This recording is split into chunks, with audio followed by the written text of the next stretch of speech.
How do GGDIs programs ensure inclusivity for marginalized or underrepresented women?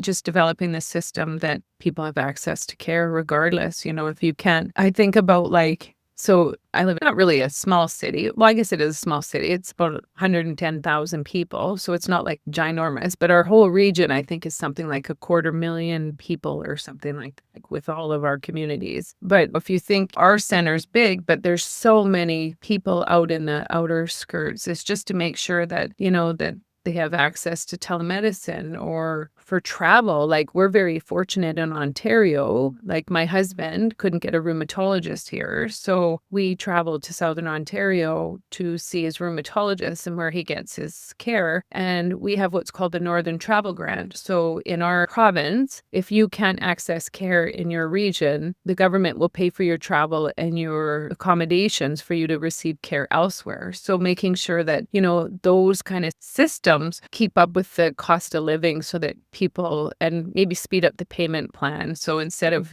having to wait 8 to 12 weeks to get your return back, maybe having a turnaround faster because having the system upgraded so that, because when you already have your health compromised, sometimes you can't work, right? So you're on disability, so you have less money. So you have less money to do that travel to access care. And so just making sure that we, look at where the holes are in the system and making sure that everybody, regardless of where they live, have access to the care that they need.